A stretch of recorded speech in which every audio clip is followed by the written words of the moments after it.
कि सना अल्लाह तुम्हें कभी ज़ाया नहीं होने देगा और अल्लाह तुमसे बहुत काम लेगा। मुझे आज भी याद है उन्होंने ये चीज़ मुझे 2018 में पहली बार बोली थी, जब हम मक्का में मिले थे और मेरा उम्रा हो चुका था माशाल्लाह से, और मैं घर वापस लौट रही थी और उस वक्त वो वहीं थे। तो हमारी एक बहुत छोटी सी 2 मिनट की मुलाकात हुई और मैंने ऑफकोर्स इनका नंबर था, और जब मैं वापस आई तो मैं उनसे पूछती थी, कोई ना कोई भी मुझे डाउट होता था तो मैं उनसे पूछती थी। तो उन्होंने ना मुझे बहुत अच्छी उसी वक्त वो बात कही, जबकि मेरे अंदर उन्हें कुछ वैसा ज़ाहिरी नहीं दिखाई दिया।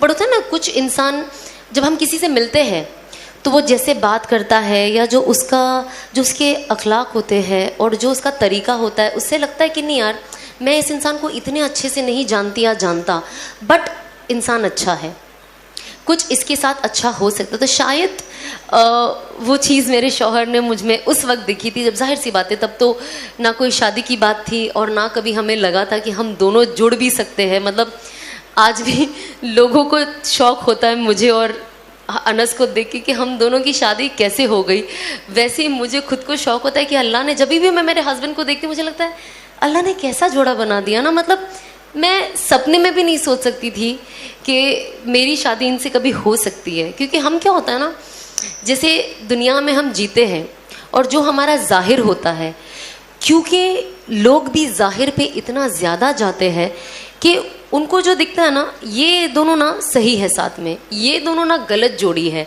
हम सिर्फ दिखावे पे ये जोड़ा सही है या गलत तय करते हैं, लेकिन बातिल सिर्फ अल्लाह जानता है, जो दिल में है वो सिर्फ अल्लाह जानता है।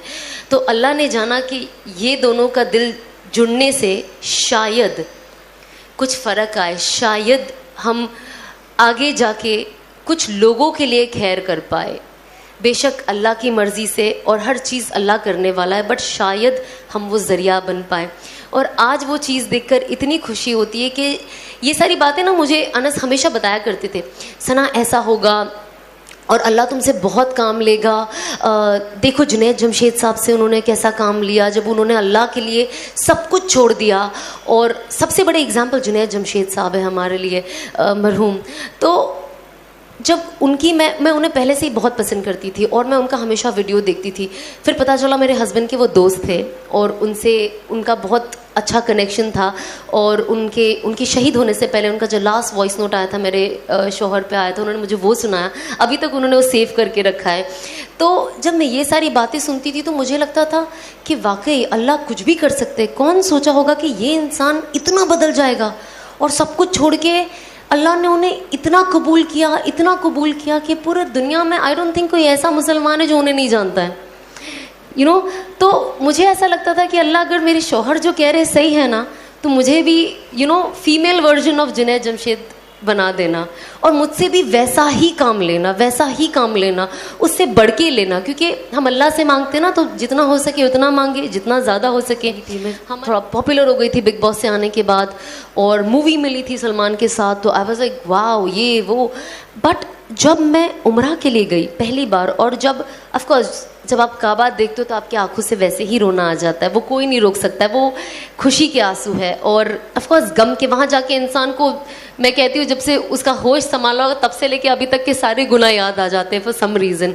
तो जब मैंने पहली बार काबा देखा, और मुझसे पहले ही कहा गया था कि जब आप पहली बार काबा देखो ना तो अल्लाह से खूब दुआ मांगो, और हर वो चीज़ मांगो जो आपके दिमाग में आती है।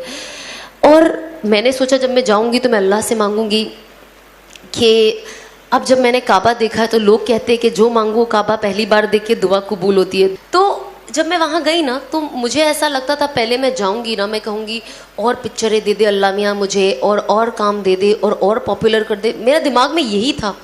पर अब यकीन नहीं मानोगे, जब मैं गई और मैंने पहली बार काबा देखा, मेरे दिल से ये दुआ निकली कि अल्लाह मुझे हिदायत दे दे।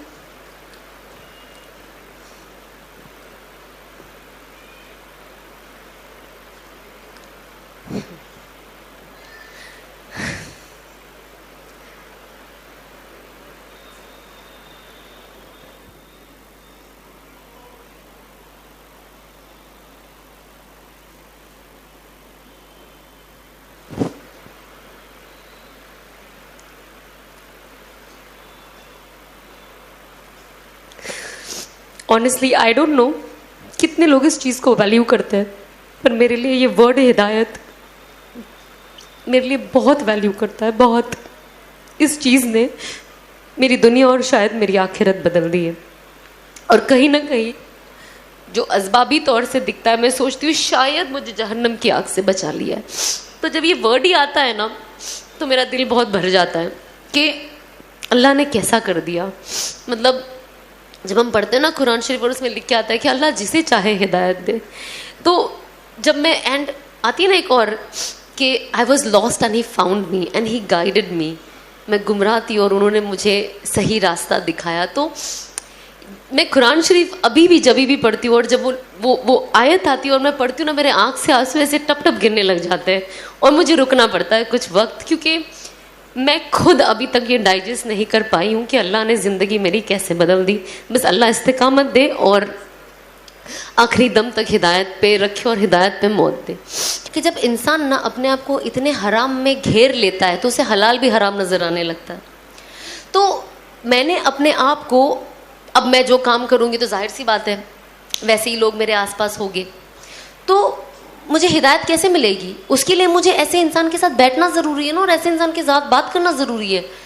अब तब तो हम कोई मौलाना को देखे तो हम उल्टे पैर भाग जाते थे, क्योंकि हमें तो लगता था ये हमारी खिंचाई करने वाले हैं और बस मुझे सीधा जहन्नम में भेजने वाले।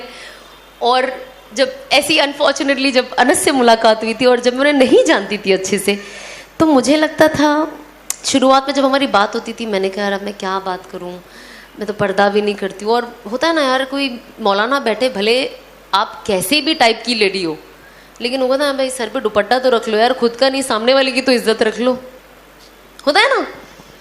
तो मैं अनस के पास वैसे जाऊं और बात करूं, मुझे ऐसा लगता था यार, वो होता था ना, मैंने इनका नाम रख दिया था कि अल्लाह की पुलिस आ गई है पकड़ने के लिए मुझे तो मुझे ऐसा लगता था अच्छा।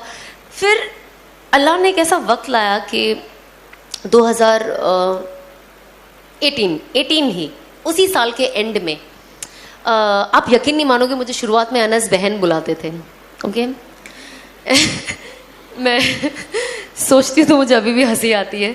तो ऑफ कोर्स वो तो दावत की नीयत से मिले थे मुझे, और उनका काम था कि यार एक कोई अगर इंडस्ट्री से सही रास्ते पे आ जाती है, शायद और बहनों का फ़ायदा हो जाए, इंडस्ट्री से भी और उसके अलावा भी। तो मुझे जब मिले, अच्छा बहन, जी बहन, जी बहन, मैं भी हाँ जी जी जी मौलाना जी जी जी जी तो क्या पता था कि मेरे हमसफ़र बन जाएंगे। तो हाँ हाँ हाँ जी जी जी। अब इनके साथ मैं मिली ना, जब मैं आपको बता ही देती हूँ, मुझे क्योंकि मुझे तारिक जमील साहब बहुत पसंद है, तो मैं डेफिनेटली चाहती थी कि मेरी उनसे मुलाकात हो जाए। तो मेरी बात अनस से हुई एंड मेरी मुलाकात उनसे दुबई में हुई। और जब हुई ना, तो मैं जाके जब जैसे उनको मिली, आप यकीन नहीं मानोगे, मैं उनके साथ 2 घंटा कम से कम बैठी होंगी, मैं, मेरी मॉम, मेरे डैड।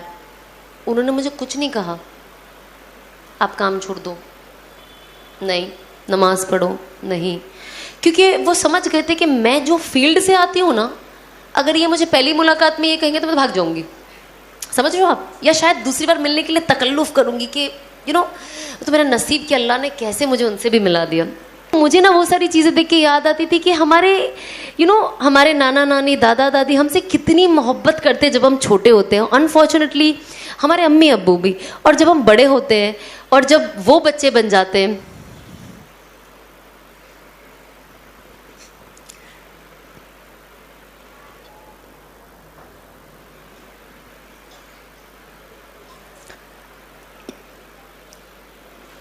तो हमें उन्हें समझना कितना मुश्किल हो जाता है। मैं हमेशा कहती हूँ, माँ बाप की इज़्ज़त करें, माँ बाप से मोहब्बत करें, और वो जो कहते हैं आपकी भलाई के लिए कहते हैं, बहुत बड़ा दर्जा है और मुकाम है माँ बाप का। कहते हैं ना, जन्नत का रास्ता सिर्फ वही है। और शायद बहुत हर बार हम लोगों को ना, अब मतलब अभी तो मेरी आगे वाली नस्ल आई नहीं है, बट जब आप खुद माँ बनते हो ना, मैंने देखा ये लोगों में, तब वो समझ पाते हैं कि माँ बाप कितनी सैक्रिफाइसेस देते हैं, तब जाके वो माँ बाप बन पाते हैं, और बच्चे को संभालना और उसके पीछे 24 घंटे लगे रहना आसान काम नहीं है। कभी कभी जब मैं और अनस बात करते तो हम ऐसी बात करते कि अल्लाह ने कैसे निकाला जैसे आटे में से बाल, उतने आसानी से निकाल दिया मुझे उसमें से। मुझे अल्हम्दुलिल्लाह आज कोई चीज़ की याद नहीं आती है। तो हम कोशिश करें कि हम जो भी करें, हमारी नीयत सिर्फ ये होनी चाहिए कि बस हमें अल्लाह को राज़ी करना है। अगर अल्लाह राज़ी तो अल्लाह मखलूकों के दिल में भी आपके लिए मोहब्बत रख देता है, और अगर मखलूक राज़ी तो दुनिया के तो काम बन ही जाएंगे ना। अगर आज आप लोग मुझसे मोहब्बत करते, अगर आज मैं आपको बोलूँगी मेरा एक काम कर दो, तो आप कर ही दोगे ना। मैं आपसे मोहब्बत करती हूँ, आप मुझे बोलोगे सना ये कर दो, मैं कर ही दूंगी।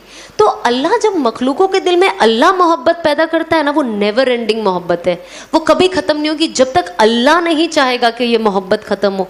तो हम हमारे दिल में ये लेकर चले और ये यकीन करें कि सब कुछ करने वाला सिर्फ अल्लाह है और कोई नहीं है।